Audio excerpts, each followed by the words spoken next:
Late last week, after about 500 hours, I clicked the uninstall button in Steam for Lost Ark, a game I've been playing on and off since it was released in the West early in 2022.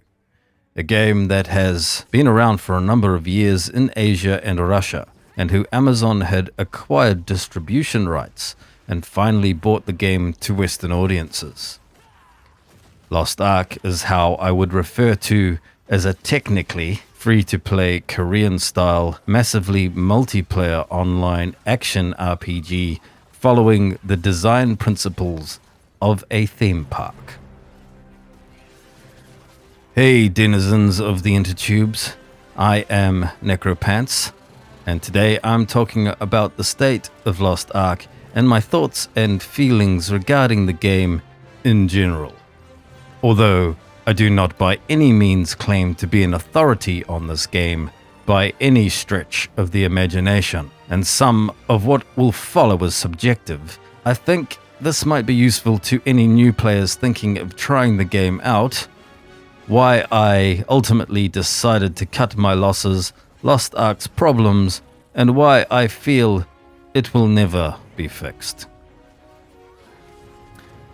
I'm an old school MMO player, maybe as old as it gets, although thankfully I'm not quite at the point where you can technically, in good faith, call me a boomer. I grew up playing this genre as it evolved. I have dabbled to various degrees in all aspects of it. MUDs or multi-user dungeons, Ultima Online, EverQuest and its sequel, World of Warcraft, Lineage 2, Warhammer Online, and in recent years Black Desert Online, Neverwinter, Elder Scrolls Online, and Guild Wars 2. Many more, for that matter, that do not immediately cross my mind. Long before streaming and the YouTube platform became prolific, I even won a Sony Game Master organized free-for-all last man standing tournament with my EverQuest 1 Shadow Knight, to which I still hold the title acquired on that character to this day within Daybreak's floundering legacy servers. For the most part, I probably have at least tried most MMOs, and I have come to realize that they have not been the same since World of Warcraft popularized the genre, and publishers across the space tried to get in on the action by, for the most part, emulating it. And I simply haven't found anything, to be quite honest, to scratch this itch since. I personally feel the genre has somewhat lost its way, and the theme park style single player MMOs are the antithesis of what they were originally envisioned to be. While the sandbox themed have become too constrained or focused to the point of becoming second jobs, dragged down by busy work with lackluster player versus environmental designs, in some cases with an over-reliance on PvP for the end game. Meanwhile, most have also moved towards a more solo approach, to which I feel contrary to many bigger YouTubers whose first MMO game was typically and usually obviously World of Warcraft, is at cross purposes to what made them engaging and a factor to why they're just not as popular as they used to be. I had high hopes for Lost Ark, especially with its Diablo-inspired action RPG mechanics, another genre that is very close to my heart. The idea of a massively multiplayer Diablo-esque action RPG is very appealing to me, but Lost Ark is simply not that game. What I found was a Korean theme park MMO which is tooled towards pay to progress and convenience, snowballing into other problems due to the underlying skeleton of its design. I played Lost Ark on release in the West, only purchasing the lowest Founders Pack. My goal was to see how possible it was to play without spending any more money, and if possible without metagaming or following meta guides. I played for a few hours, but eventually quit, moving into the endgame due to the numerous issues I found with it. Later in the year, I gave it another shot, but by this time, the rot at the core of why this game will probably never work in the West had already begun to seep in. It's definitely not all bad. Lost Ark is a beautiful, if somewhat dated game. The character classes and designs are for the most part fantastic, if falling into the often criticized gender-locked system which seems to permeate all Korean MMO games. A refreshing change from the current trend of, dare I say, wokeness in Western gaming in general. The sound effects and sense of impact and hit stun are also very well done, which is something I feel the Western MMO game developers often neglect or may not even understand. The bosses are also cool and everything is incredibly animated. Some of the set pieces are fun and impressive with dynamic camera angles and creative direction, and the game can't really be accused of lack of things to do. But I'm trying to think of something else at this point. I know there certainly might be, but it eludes me. So what's wrong with it? Here we go. The first and probably most infamous issue is that of the bot army. So I will talk about this first. They permeate every shared area of the game. Around launch time, as I was going through the story content, I may have only seen a handful of players outside the main hubs for the first 1 to 50 levels. The rest, gangs of sorceresses and yellow dresses doing dailies, and ironically leveling from 1 to 50. If I got a chance to do a Chaos Gate, it was usually the bots making it possible. Gee, thanks guys, I guess. From what I understand, as of the last patch, Smilegate and Amazon have done another ban wave. I just doubt very much if this will do anything more than a temporary band-aid solution.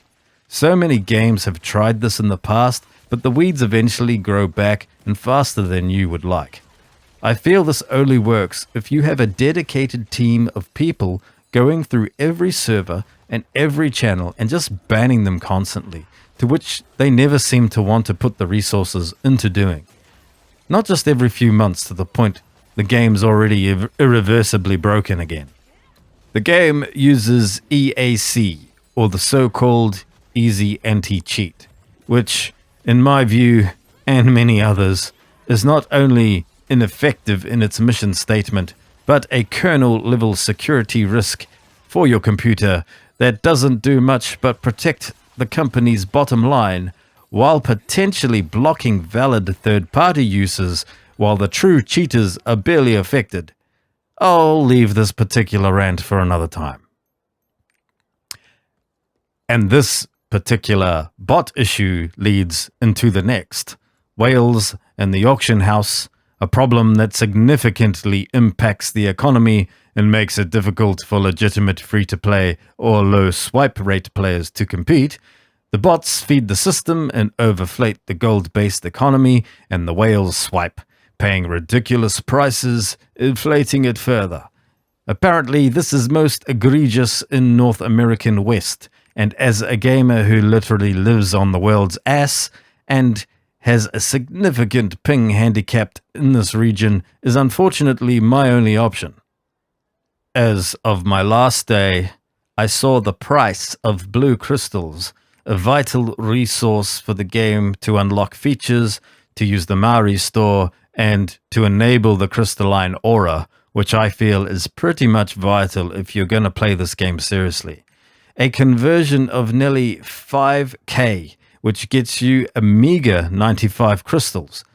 This becomes an issue when you find that gold and silver is needed to practically do anything in the game, including increasing your level score enough to even be able to access the content. So you either pay ridiculous gold conversion rates or you swipe that credit card. This would not be a problem in of itself until you realize gold is gated by time and content. There's only so much gold a single character can generate, to the point of diminishing returns until a brick wall. And as I go further down my list, this is compounded at multiple levels, exacerbating the problem. The solution is to create more characters and play the game as a second job. I played at least 3, which I almost never do in MMOs, preferring to stick to a single character most of the time. And many players who don't want to spend that much money on a video game either play the game with a full roster of 6 or more, some having multiple accounts. Then we come to the community and the culture of the game itself. I won't go as far to say that it is toxic, but it's certainly not conducive to a positive social or gameplay experience. Virtually no one talks to each other. Even in this current footage of the Chaos Gate and mapping system, where you earn maps by completing a short multiplayer dungeon, I won't go as far to call this content a raid, then to bet on a map and go out into the world and group up with other players holding the same map to find and complete yet another short instance for much greater rewards than you would acquire solo, that then can be sold on the auction house for gold. A great system in theory, and it does work for the most part, but even here, players barely interact. Other than forming into groups and rolling through the dungeon you locate, the content itself is a joke. And this problem could likely be fixed if it was challenging and promoted communication at all, but it's generally over in 30 seconds, and you may not have even reached the boss before some swiftness-focused player has already blown it up in a piñata of currencies, of which the game has a frustratingly and typical time-gated, infuriating amount of. I can see why the developers may have made this decision though. Everyone is so on edge because they have 6 characters to do 2 Guardian raids, 2 Chaos dungeons, Chaos gates, their Legion raids for the week, and ghost ships and adventure islands to a lesser degree. Otherwise, you're missing out on gold, which is required to outfit your character to even be accepted into the endgame content. Which leads us to the sad nature of a game that was already solved in Korea and Russia. Basically, nothing less than the metagame is acceptable, and with how the game is designed, I don't blame the community for this to a degree. But other than the Legion raids, the game is pretty much trivial in terms of difficulty. It's all about time optimization and efficiency. Even the Legion raids themselves are not that difficult, and more about DPS checks and learning 100 different arbitrary mechanics, often leading to instant raid wipes if you fail them. Then you may have 6 characters you want to do all this content with to optimize your account's progression. I held out on this as long as I could, but if you want to do the endgame, you're going to be gated out of groups until you do so. No exploration is tolerated or permitted, which means accumulating gold, because in my 500 or so hours playing the game, I found 1 piece of jewelry that was worth any significant amount of money on the auction house. Most of what you get naturally playing the game is worthless, as only a few builds are viable and everyone wants that gear. This is where the game falls down in an action RPG standpoint. The loot system is basically garbage, and you will likely never find a piece of usable loot for your character and will need to buy it all off the auction house, which might be okay if everyone wasn't looking for the same gear stats and engravings, Grudge, Keen Blunt, etc., etc. Basically, only half of the stats and maybe even less of the engravings are viable, and the rest is not even vendor trash.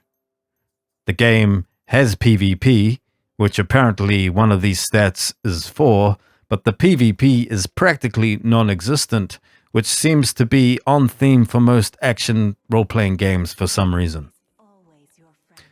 On that note, the footage you are seeing is basically the alt I was working on, since I decided I liked the demonic class the best from a gameplay standpoint and had switched to it. The books I required for my in-game build at this point would break the bank. Then there is the ability stone, which I had yet to facet successfully, which is basically required without careful math and auction house perusal before you purchase the necessary jewelry to achieve the required 3x5 engraving configuration for in-game.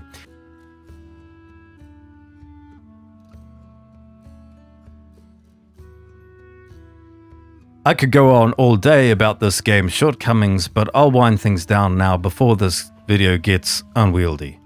I do have to say that other than the Guardian raids, which are pretty fun, almost akin to an action RPG Monster Hunter, and some of the single-player dungeon content, the leveling experience is just really boring, and it doesn't have the robust and interesting loot system that is usually the glue that binds these games together.